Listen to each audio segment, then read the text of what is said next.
Hello प्यारे बच्चों, आप कैसे हो? बहुत अच्छे होंगे और बहुत अच्छे से अपनी तैयारी को कर रहे होंगे बेटा। तो प्यारे बच्चों, हम क्लास 5 की रिमझिम को पढ़ रहे हैं और अभी तक हमने 14 लेसन को कंप्लीट कर लिया है। तो प्यारे बच्चों, आज हमारे सामने लेसन है, एक कहानी है और बहुत अच्छी है। मतलब आपको ऐसा लगेगा इस लेसन को पढ़ने के बाद में आप है ना किसी थिएटर में फिल्म देख रहे हो बेटा। बहुत अच्छी है बेटा, बहुत अच्छी है। और इसमें इस कहानी का मकसद क्या है, इस पाठ का मकसद क्या है प्यारे बच्चों? इसका उद्देश्य ये है प्यारे बच्चों कि जो इस कहानी जिसने लिखी है उसका नाम है प्रतिभा नाथ। तो प्रतिभा नाथ ने ये बताया बेटा कि जैसे हमारी जिंदगी होती है बेटा, उसी तरीके से पशु पक्षियों की भी जिंदगी होती है। ठीक है। वन्य प्राणी जो जंगलों में रहते हैं, वन्य प्राणी जो होते हैं बेटा, वो बेजुबान होते हैं। जैसे हम तो बोल के बताते हैं हमको तकलीफ है, कोई हमको मार रहा है, कोई हमको मारेगा तो हम पुलिस स्टेशन में चले जाएंगे। ठीक है। तो लेकिन वो बेचारे कहाँ जाएंगे बेटा? लेकिन उनको फिर भी इंसान है ना अपने मतलब के लिए फिर भी उनको परेशान करता रहता है बेटा। ठीक है। तो मतलब वो अपना दुख भी नहीं बिता सकते प्यारे बच्चों, जब उनको परेशान करेगा तो वन्य जीवों को यानी कि जंगली जानवरों को। ठीक है। तो हमको क्या करना चाहिए बेटा? हमको उनके प्रति प्रेम की भावना रखनी चाहिए, उनकी हेल्प करनी चाहिए, उनको रिस्पेक्ट करना चाहिए। कभी मौका मिलता तो उनके लिए पानी का इंतजाम कर सकते हैं, उनके लिए कोई खाना डाल सकते हैं, उनको कोई खाना दे सकते हैं बेटा। ठीक है बेटा। तो ये इस कहानी में बेसिकली बताया गया है। और बिशन, इसमें बिशन की दिलेरी का मतलब बेटा क्या है कि बिशन एक लड़के का नाम है और दिलेरी का मतलब होता है अच्छा बहादुर काम करने की कैपेबिलिटी, योग्यता। ठीक है। तो बिशन ने एक दिलेरी का काम किया था। वो क्या दिलेरी का काम किया था प्यारे बच्चों, इस कहानी में, इस लेसन में हमको वो देखने को मिलेगा। इस कहानी के बाद में आपने पढ़ोगे, देखोगे इस कहानी पढ़ने के बाद में कि बिशन ने बहुत ही दिलेरी भरा काम किया, यानी कि बहुत ही बहादुरी का काम किया बेटा। ठीक है।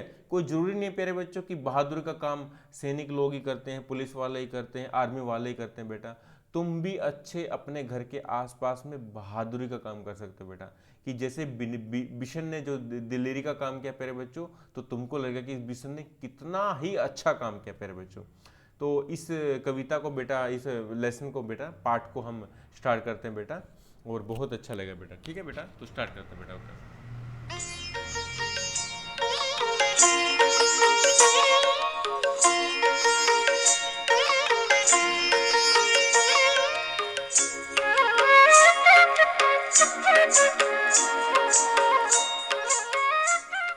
CIET NCERT द्वारा प्रस्तुत है कक्षा 5 की हिंदी की पाठ्य पुस्तक रिमझिम में संकलित पाठ की ध्वनि प्रस्तुति। पाठ का शीर्षक है बिशन की दिलेरी।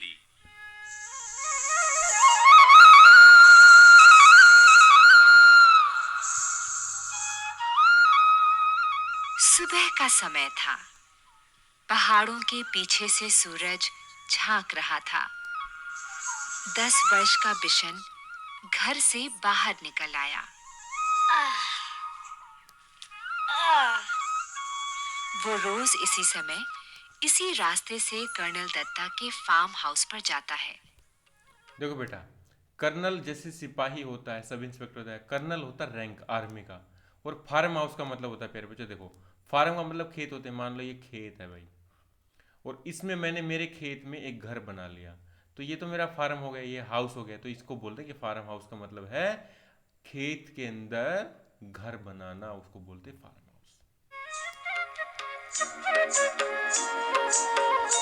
और जो बिशन होता है प्यारे बच्चों, वो बिशन कर्नल दत्ता के घर में जाता है। कर्नल दत्ता की पत्नी बिशन को पढ़ाती है बेटा। ठीक है। कर्नल दत्ता की पत्नी पढ़ाई में उसकी मदद करती हैं। फार्म से लगे सेबों के बाग में कीटनाशक दवा का छिड़काव हो रहा था और बहुत तड़के काम शुरू हो जाता था। तो प्यारे बच्चों, कीटनाशक मतलब पेस्टिसाइड होते हैं, स्प्रे जिसको बोलते हैं। ठीक है। जैसे सेबों के जो बाग होता है ना बेटा, सेबों का जो बाग होता है, उसमें क्या हो जाता है कि मतलब कीड़े मकोड़े लग जाते हैं, तो उधर स्प्रे करना पड़ता है। ठीक है, दवाई से। ठीक है। तो वो ताकि वो उसको ज़्यादा नुकसान ना पहुंचाए। ठीक है बेटा। बिशन पगडंडी से अभी सड़क तक आ ही रहा था। पगडंडी का मतलब होता है प्यारे बच्चों कच्चा रास्ता। हर जगह तो सड़क नहीं होती ना, जो कच्चा रास्ता होता है उसको पगडंडी बोलते हैं बेटा। कि उसे गोली चलने की आवाज सुनाई दी। उसने इधर-उधर देखा, हाँ? कोई भी दिखाई नहीं दिया। वो कुछ ही दूर चला था कि उसे फिर गोली चलने की आवाज सुनाई दी। अरे, इस बार एक नहीं, 2-3 गोलियां एक साथ ही चली थीं। गोलियों की आवाज से पूरी घाटी गूंज गई। पंछी घबरा गए। आसमान में गोल-गोल चक्कर काटने लगे। बिशन सहमकर पेड़ों की आड़ में छिपकर खड़ा हो गया। हाँ? देखो ये बिशन है। बिशन जहां खड़ा था वहीं चुपचाप खड़ा रहा। उसे वहां से सीढ़ी नुमा खेत और फलों के बाग साफ दिखाई दे रहे थे। हेतु सीढ़ी नुमा खेत क्या होता है प्यारे बच्चों? सीढ़ी नुमा खेत जो पहाड़ियाँ होती हैं ना बेटा, वहाँ पे सीढ़ी नुमा खेत बनाए जाते हैं। सीढ़ी नुमा खेत का मतलब है जैसे सीढ़ी होती है ना बेटा, ऐसे देखो, ऐसे जो सीढ़ी होती है, ऐसे सीढ़ी होती है ना, इसको सीढ़ी बोलते हैं ना। तो पहाड़ी इलाका ऐसे होता है। तो प्यारे बच्चों इधर खेत कैसे बनाएंगे? इधर तो ऐसे नहीं बना पाएंगे। तो इधर है ना, छोटा सा खेत इधर बना दिया, छोटा सा खेत इधर बना, छोटा सा खेत, ये छोटे छोटे खेत बनाते हैं। तो ये क्या बन गई? सीढ़ी बन गई। तो ऐसे सीढ़ी नुमा खेत वो होते हैं। में काम करते हुए किसान भी दिखाई दे रहे थे। फसल तैयार खड़ी थी। सुबह की हल्की धूप में खेत सुनहरे दिखाई दे रहे थे। बिशन अभी सोच ही रहा था कि गोली किसने और क्यों चलाई होगी? तभी एक और गोली की आवाज आई। एकाएक बिशन को गोली चलने का कारण समझ में आ गया। जब फसल पक जाती है तब गेहूं के खेतों में दाना चुगने ढेरों तीतर आ जाते हैं। शिकारी इस बात को जानते हैं। तो प्यारे बच्चों जब गेहूं की फसल कट जाती है ना बेटा, तो गेहूं की फसल को काट देते हैं। दाने होते हैं गेहूं की फसल में, तो काफी सारे तीतर है ना दाने को खाने के लिए आ जाते हैं। तो शिकारी इसको जानते हैं, इसलिए वो सुबह सुबह आ जाते हैं तीतरों को मारने, और मार के लेके जाते हैं। कितने गंदे लोग हैं बेटा ना। आगे देखो। इसलिए वे सुबह सुबह ही तीतर मारने चले आते हैं। पिछले साल भी शिकारियों ने इसी तरह बहुत से तीतर मारे थे।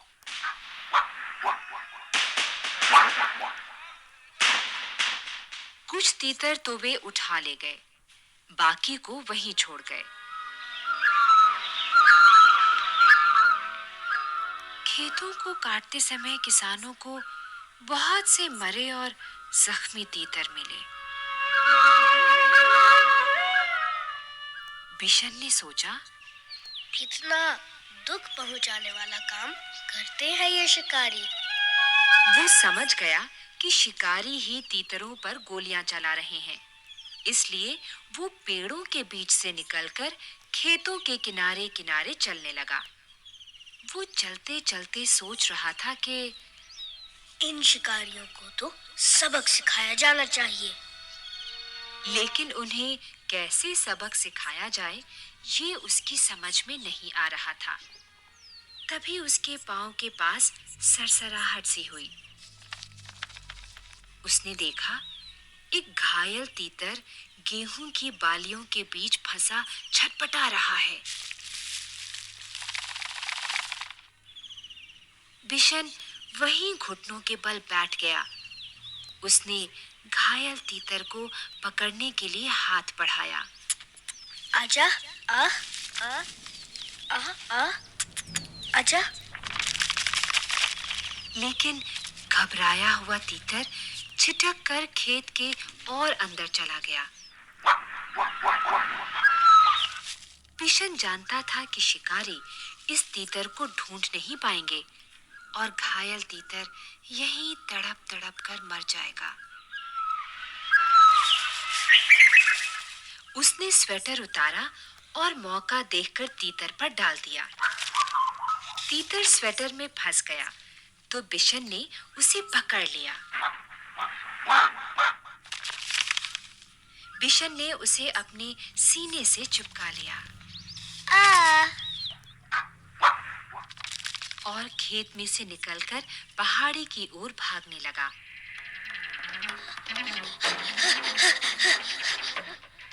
बिशन क्यों भाग रहा था प्यारे बच्चों खेत में से पहाड़ी की ओर?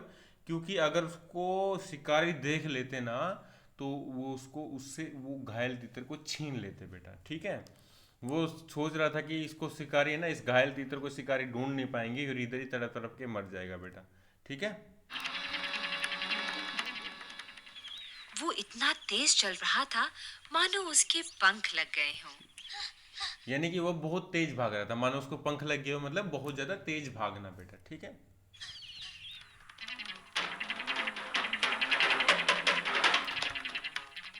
कर्नल दत्ता के घर के रास्ते में एक तरफ गेहूं के खेत थे और दूसरी तरफ कटीले तारों की बाड़। बिशन वैसे तो कटीले तारों की बाड़ में से होकर निकल सकता था, परंतु इस समय वो दोनों हाथों से तीतर को पकड़े हुए था। तीतर को संभालना बहुत जरूरी था, इसलिए वो खेतों के साथ-साथ छिप-छिप कर चलने लगा ताकि शिकारी उसे देख न ले।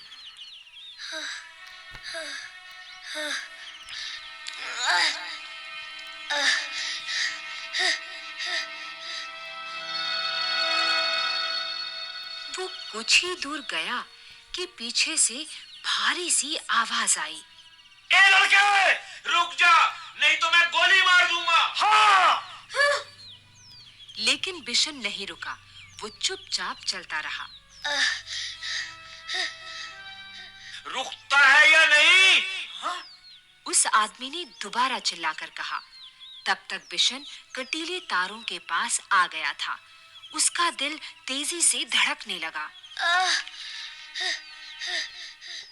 आगे बढ़ना मुश्किल लग रहा था, लेकिन फिर भी वो रुका नहीं और न ही उसने कोई जवाब दिया।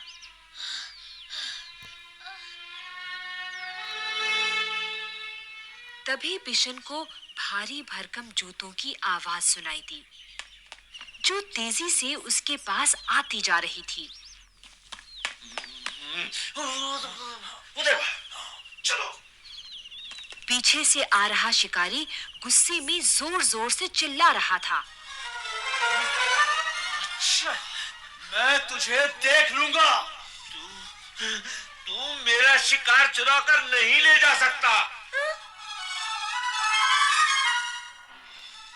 बिशन के लिए आगे निकल भागने का रास्ता नहीं था।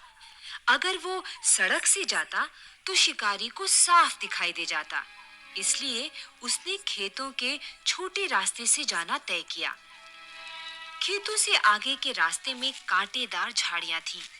बिशन उसी रास्ते पर घुटनों के बल चलने लगा।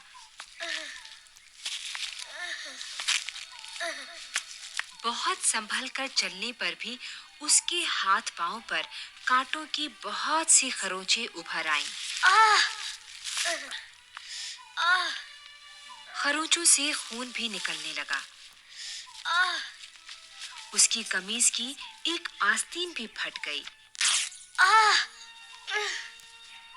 वो जानता था कि कमीज फटने पर उसे मां से डांट खानी पड़ेगी, पर बिशन को इस बात का संतोष था कि वो अब तक तीतर की जान बचाने में कामयाब रहा। झाड़ी से बाहर आकर वो सोचने लगा कि कैसे पहाड़ी के कोने से फिसलकर नीचे पहुंचा जाए।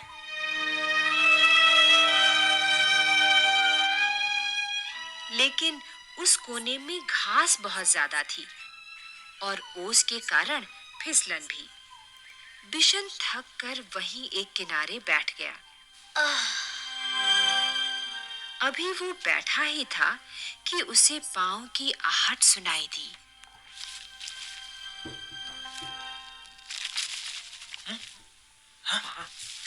चलो।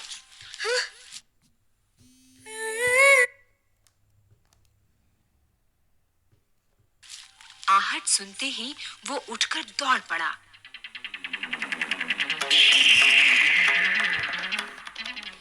दौड़ते दौड़ते वो आधी पहाड़ी पार कर चुका था।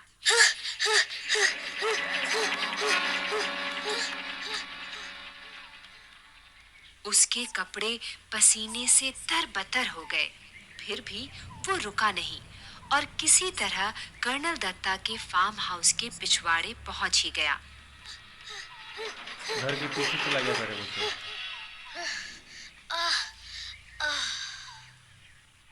पिछवाड़े दरवाजा खुला था। उसने ताड़ के पेड़ का सहारा लिया और फार्म हाउस के अंदर पहुंच गया।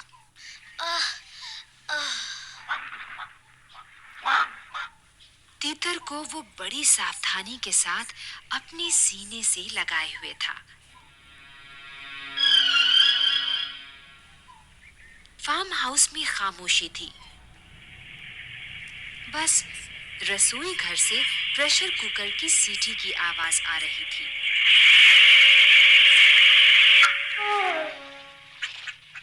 मुर्गियां अभी अपने दड़बे में थीं और गुलाब चंद सामने का बरामदा साफ कर रहा था। नौकर का नाम बेटा ये।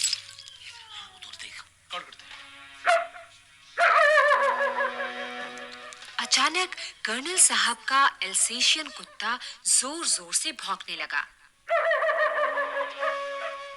वो किसी अजनबी को देखकर ही इस तरह भौंकता है। बिशन समझ गया कि शिकारी इधर ही आ रहे हैं।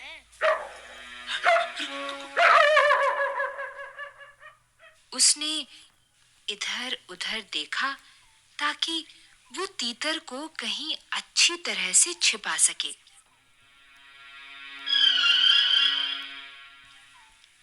एक और शेड के नीचे बहुत सारा कबाड़ पड़ा था। उसी में एक टूटी टोकरी बिशन को दिखाई दे गई। ये ठीक है। सोचते हुए उसने तीतर को टोकरी में रखकर स्वेटर से ढक दिया।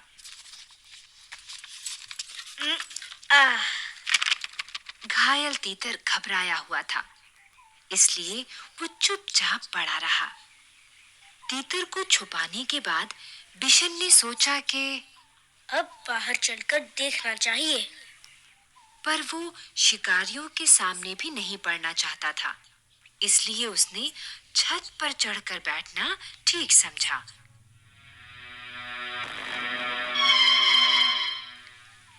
बिना सीढ़ी के छत पर चढ़ना उसके लिए बहुत आसान काम था। वो अक्सर इस शेड की ढलवा छत के सहारे ऊपर चढ़ जाता था। बिशन लकड़ी के खंबे पर बंदर की तरह छलांग लगाकर लटक गया और ऊपर की ओर खिसकते खिसकते छत पर जा पहुंचा।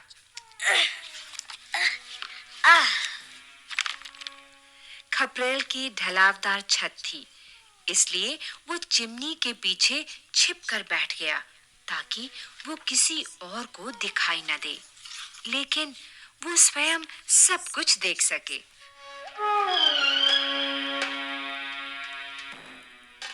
उसने देखा कि दो शिकारी इधर ही चले आ रहे हैं।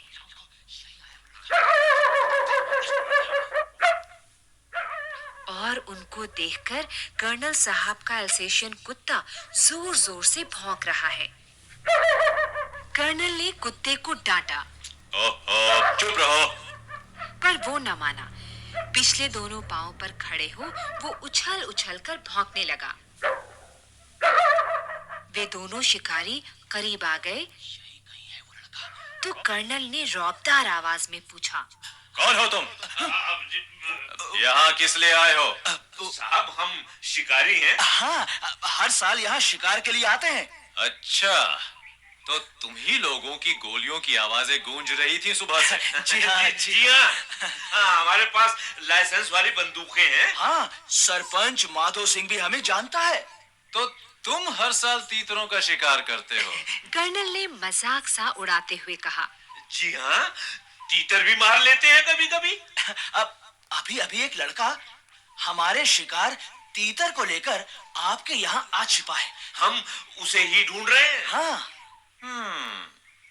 अच्छा, तुम जो इतने सारे तीतर मारते हो, उनका क्या करते हो? हाँ? कर्नल साहब ने पूछा। सीधी सी बात है साहब, खाते हैं। हाँ। दूसरे शिकारी ने जवाब दिया।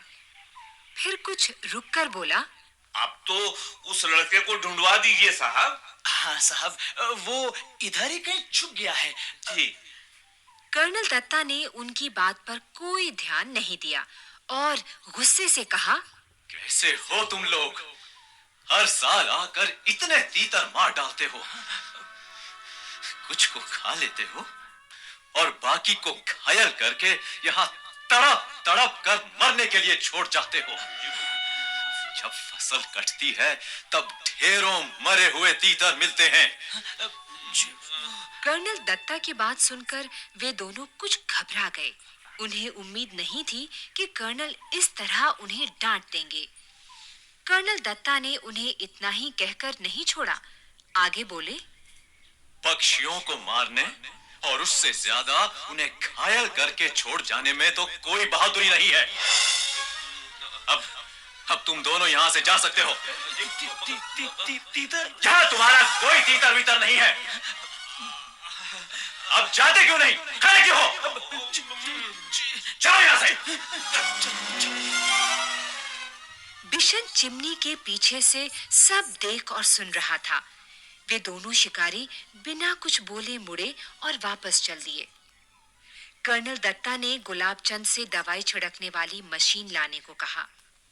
तभी बिशन छप्पर से शेड पर होता हुआ नीचे कूद पड़ा। उसने तीतर को उठा लिया और घर में घुसते ही मालकिन को पुकारने लगा, बहू जी, जल्दी आइए, यह बहुत जख्मी है, आकर इसे देखिए। बिशन की आवाज सुनकर कर्नल दत्ता भी अंदर जा पहुंचे और बोले, अच्छा, तो तीतर चुराने वाला लड़का तू ही था, हाँ? क्या करता बाबूजी, इसे बहुत चोट लगी है। अगर मैं ना लाता तो ये मर जाता। अब तू इसका क्या करेगा? इसे पालूंगा बाबूजी। बिशन ने कहा। कर्नल साहब मुस्कुरा दिए। उन्होंने घायल तीतर को देखा। उसका एक पंख टूट गया था। अब शायद ही वो उड़ सके। जाओ, दवाइयों का बक्सा लेकर आओ। जी। बिशन दौड़कर बक्सा ले आया। ये लीजिए। ला, दे मुझे। ये देखिए। हाँ, यहाँ काफी खून है। हो गया। कर्नल दत्ता ने तीतर के पैरों का जख्म साफ किया, फिर दवाई लगा दी। पंख को फैलाकर टेप लगा दिया ताकि वो ज्यादा हिले डुले नहीं। फिर उन्होंने बिशन से कहा, बिशन जी। अगर तुम इसे गेंदे के पत्तों का रस दिन में 2-3 बार पिलाओगे तो ये जल्दी ठीक हो जाएगा। जी। तब तक बहू जी एक कटोरी में दलिया ले आई और तीतर को दलिया खिलाते हुए बोली, इसे रोज दलिया भी खिलाना बिशन, तीतर को दलिया बहुत पसंद होता है। तब तो ये बिशन के पीछे पीछे ही घूमता रहेगा। कर्नल ने हंसते हुए कहा। अच्छा बिशन, तुम जानते हो तीतर कैसे बोलता है? बहू जी ने पूछा। बिशन ने अपने हाथों को मुंह पर रखकर तीतर की आवाज निकाली।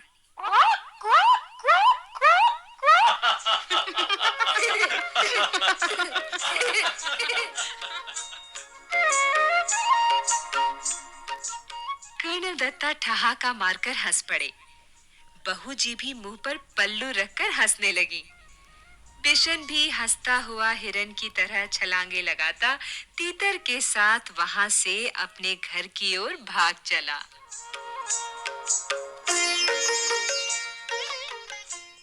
बिशन। तो प्यारे बच्चों, ये तुमको समझ में आया बेटा कि कैसे बिशन ने अपनी बहादुरी से तीतर को बचा लिया था। प्यारे बच्चों, ठीक है, मैं बोल रहा था ना तुमको कि इस कहानी के पढ़ने के बाद में तुमको सब पता चल जाएगा। ठीक है बेटा, तो बिशन ने कैसे अच्छे से उसको बचा लिया बेटा। ठीक है, और इसी ये बहुत बहादुरी का काम बेटा है।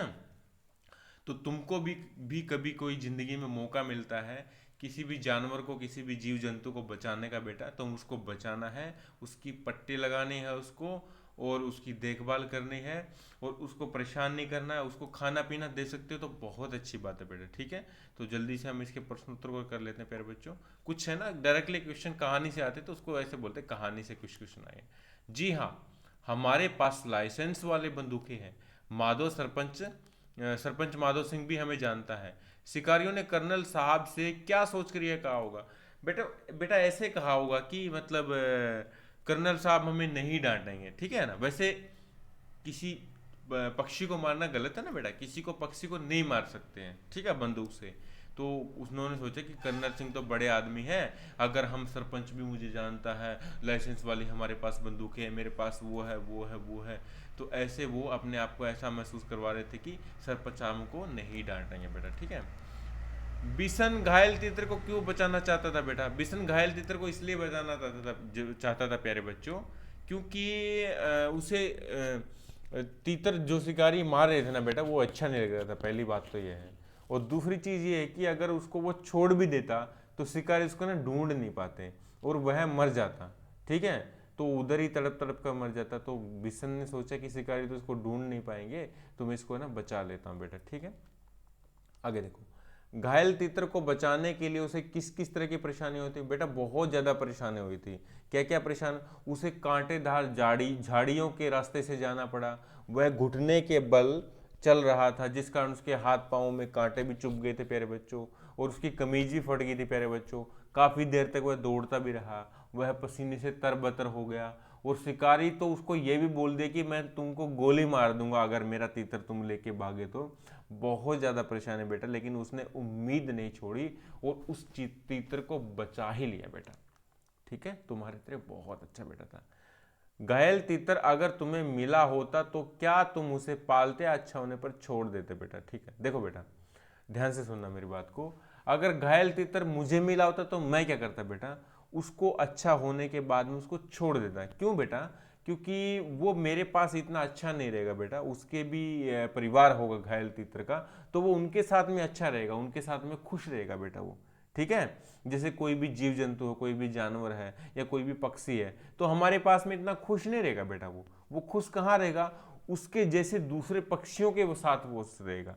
ठीक है, उधर खेलेगा, उनके साथ में बात करेगा। हमसे क्या बात करेगा बेटा पक्षी वो? ठीक है, तो बेटा तुम भी ऐसा ही करना। जब तुमको घायल तीतर मिला होता तुमको, तो तुम क्या करते बेटा? उसका अच्छा होने पर उसको छोड़ देते, क्योंकि सारे पशु पक्षी जो है स्वतंत्र रहना चाहते हैं, उनको भी स्वतंत्र रहने का, फ्रीडम से रहने का अधिकार है। भाषा की बात प्यारे बच्चों देखो, इन वाक्यों को अपने शब्दों में लिखो बेटा। सुबह की हल्की धूप में खेत सुनहरे रंग के दिखाई दे रहे थे, तो क्या कर सकते? सुनहरे खेत दिखाई दे रहे थे सुबह की हल्की धूप में, लिख सकते हैं बेटा। वह इतना तेज भाग रहा था मानो उसको पंख लग गए, यानी कि वह बहुत ज्यादा तेज भाग रहा था कि उसके ना जैसे कि पंख ही लग गए उसके। ठीक है, आगे देखो बेटा। अभी देखो, तीतर स्वेटर में फंस गया तो बिशन ने उसे पकड़ लिया। किसको? उसे किसको बेटा? तीतर। यानी कि जो उसे जो शब्द है वह किसकी जगह पे आया बेटा? तीतर की जगह पे आया है, और अपने सीने से लगा लिया। अपने का मतलब क्या है? इधर कौन है? इधर बिशन है बेटा। ठीक है, ओके, चिपका लिया। ऊपर लिखे वाक्य में उसे शब्द का इस्तेमाल तीतर के लिए किया गया। हाँ, एक ही संज्ञा का बार बार इस्तेमाल करने की बजाय उसकी जगह पर कुछ खास शब्दों का प्रयोग किया जाता है। ऐसे शब्दों को सर्वनाम कहते हैं बेटा। संज्ञा बेटा क्या है? तीतर क्या है? संज्ञा है। बिशन क्या है? संज्ञा है। ठीक है, तो उसे पकड़ लिया, उसे का मतलब तीतर को पकड़ लिया। तो तीतर क्या है प्यारे बच्चों? मैंने बताया था तीतर क्या है? संज्ञा है। और संज्ञा को बार बार नहीं लिखते, उसकी जगह पे एक चीज लिखते हैं, उसका बोलते हैं प्यारे बच्चों, क्या बोलते हैं? उसको बोलते हैं सर्वनाम। ठीक है, और सर्वनाम क्या है? उसे, उसको, उसने, वह, यह, ये सारे के सारे। नीचे लिखे वाक्यों को सर्वनाम का ठीक रूप छांट कर लिखना है, मतलब ठीक है, ठीक से रूप उसका छांटना है और उसको बेटा लिखना है। ठीक है, देखो ध्यान से देखो, मैं, अपना और तुम, इनमें से लिखना है। मास्टर साहब ने अप्पा राव को खालिस्तान पास बुलाकर कहा, खालिस्तान कल घर आना। तो मास्टर साहब ने अप्पा राव को अपने, ठीक है ना बेटा, अपने पास बुलाकर कहा ठीक है, तुम कल किसके, मेरे घर आना बेटा। ठीक है बेटा, ओके। आगे देखो, सेंटिला एक बच्चे का नाम है। सेंटिला डैश खालिस्तान घर नागालैंड के किस शहर में। सेंटिला तुम का क्या बन जाएगा बेटा, तुम है ना, ये तुम का क्या बन जाएगा, तुम का बन जाएगा तुम्हारा। तुम्हारा घर नागालैंड के किस शहर में है। सुधा ने खालिस्तान बुआ से पूछा पापा खालिस्तान कितने बड़े, आप इससे बनाना है। तो सुधा ने अपने बुआ से पूछा, अपनी बुआ से पूछा कि पापा आपसे कितने बड़े हैं बेटा। तो ये दोनों के दोनों जो बेटा है ना, अपनी और आपसे, ये आपसे ही बने हुए हैं बेटा। ठीक है, आपसे, ठीक है, आप इससे बने हुए हैं, इससे। तो देखो, मोहन को समझ में नहीं आ रहा था कि खालिस्तान क्या करना चाहिए, कि वह का क्या बन जाएगा, कि उसे क्या करना चाहिए बेटा। विमल ने खालिस्तान अफसर को याद दिलाया कि खालिस्तान 4 बजे बैठक में जाना है। विमल ने अपने अफसर को बताया कि याद दिलाया कि उसे, ठीक है, उसे 4 बजे बैठक में जाना है। इन वाक्यों को पूरा करो बेटा। ठीक है, देखो, वह इतना धीरे धीरे चल रहा था मानो क्या अभी प्यारे बच्चों, मानो क्या चल रहा हो, मानो कछुआ चल रहा हो। मानो कछुआ बहुत धीरे चलता है ना, कछुआ चल रहा हो। ठीक है बेटा, आगे देखो, रात में चमकते हुए तारे ऐसे दिख रहे थे मानो, कैसे दिख रहे थे, कि मानो आकाश में तारों की चादर छिपी हो प्यारे बच्चों। आकाश में तारों की चादर बिछी हो। ठीक है, आगे देखो, तुम तो मंगल ग्रह के बारे में ऐसे बता रहे हो मानो कि वहां तुम्हारा घर है। ठीक है बेटा, वहां तुम्हारा घर हो। ठीक है बेटा, आगे देखो, बिल्ली चूहे को ऐसी ललचाई नजरों से देख रही थी मानो अभी खा जाएगी। ठीक है बेटा, अभी खा जाएगी। ठीक है, अभी खा जाएगी बेटा। आगे देखो, फसलों के इर्द गिर्द देखो बेटा। ठीक है, फसलों के इर्द गिर्द, इस कहानी में सेबों के खेतों की बात की गई है मेरे बच्चों, और सीढ़ी नुमा खेत की बात की गई है। ठीक है, अनुमान लगाकर बताओ कि यह कहानी भारत के किस भौगोलिक, कौन से ज्योग्राफिकल एरिया की होगी।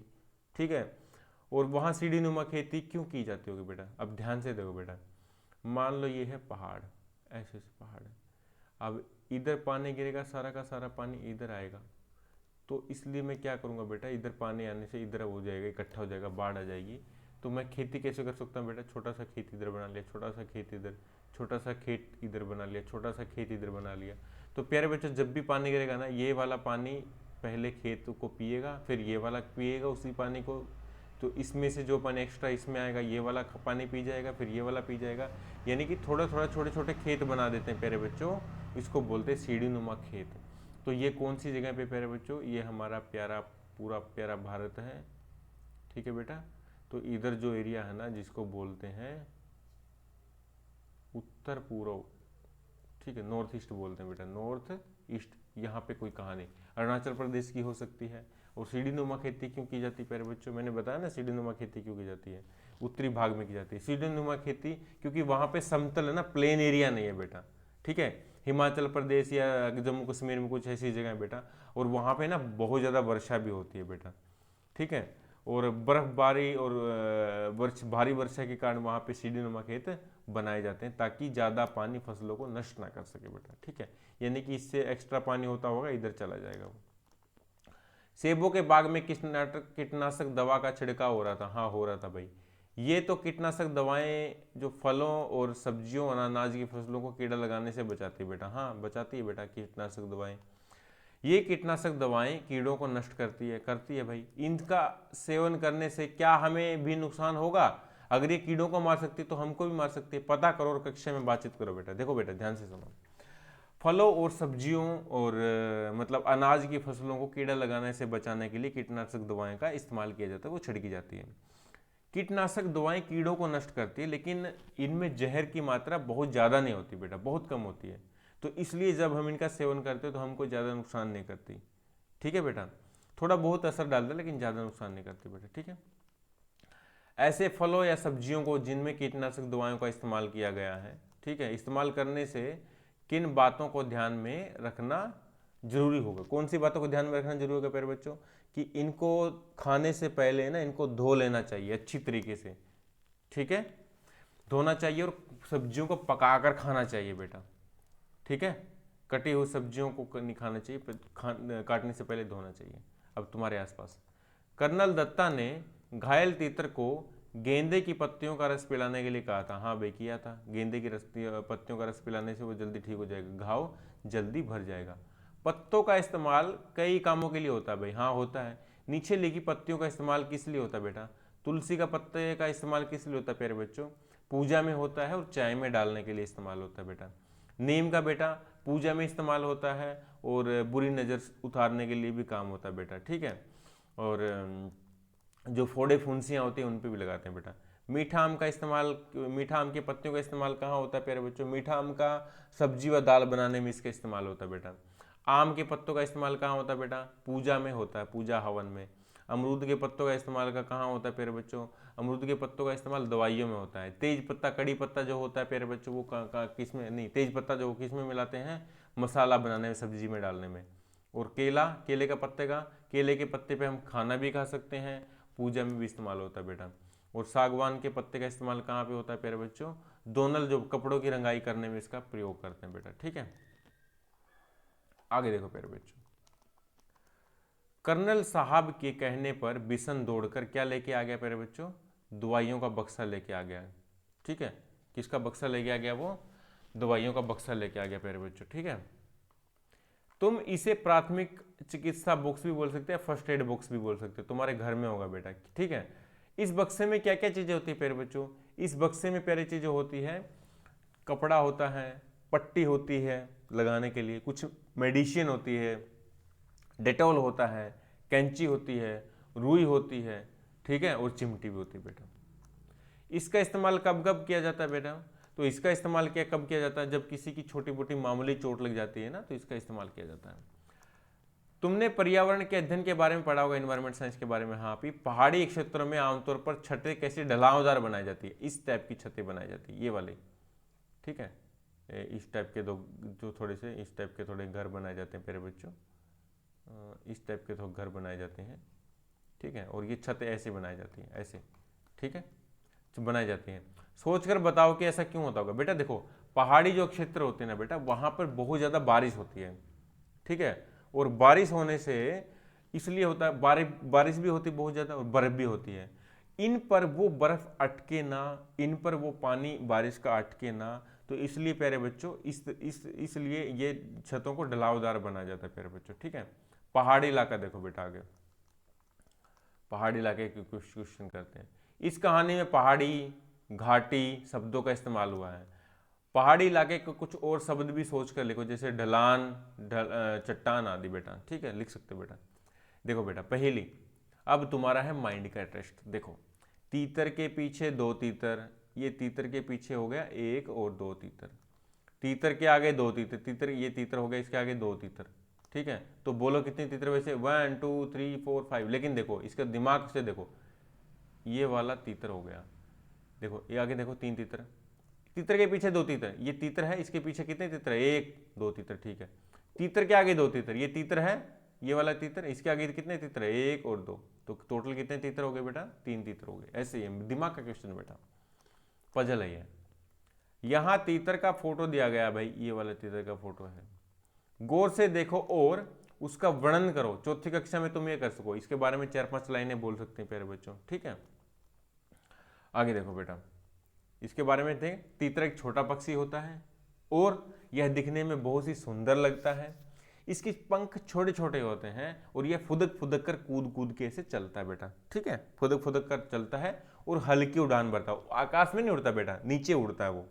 ठीक है, और यह झुंड में रहना होता है और लड़ाई भी करते हैं प्यारे बच्चे, तेज करते हैं। ठीक है, तीतर के बारे में जानकारी इकट्ठा करो। जैसे तीतर का घोंसला वह क्या खाता होगा प्यारे बच्चों? तीतर क्या खाता है बेटा? छोटे छोटे तिनकों से अपना घोंसला बनाता है और हरी हरी पत्तियां, कीड़े मकोड़े, फल फूल खाता होगा, ठीक है। दिखने में भूरे रंग का होता है और ये क्या खाता है, मतलब दिखने में बहुत भूरे रंग का होता है, बहुत अच्छा भी लगता है। आपस में लड़ाई भी करते हैं बेटा, गाँव में तीतरों के आपस में लड़ाई भी किया जाता है, कुछ लोग इसका मांस भी खाते हैं बेटा, ठीक है। तो प्यारे बच्चों ये आज हमारा इतना ही, ये लेसन कंप्लीट हो गया प्यारे बच्चों। और देखो बेटा, पशु पक्षियों को कभी भी हमको परेशान नहीं करना चाहिए, और कभी अगर तुम्हें किसी पशु की, किसी पक्षी की कभी ज़िंदगी में मदद की हो, मैंने भी मदद की है, तो तुमको कमेंट में जाना है और लिखना है उस कहानी को कि तुमने कब किसकी मदद की थी और तुमको कैसा लगा बेटा, ठीक है। अगर तुमने की है तो लिखिए कमेंट में, मैं उसको चेक करूंगा और उसका रिप्लाई भी दूंगा बेटा, ठीक है। और एक नए लेसन के साथ में बेटा हम दोबारा से मिलेंगे बेटा, दोबारा से मुलाकात होगी, दोबारा से मस्ती होगी। तो तब तक के लिए प्यारे बच्चों पढ़ते रहिए और आगे बढ़ते रहिए, ठीक है बेटा, ठीक है बच्चों, ओके। जय हिंद बेटा, गॉड ब्लेस यू।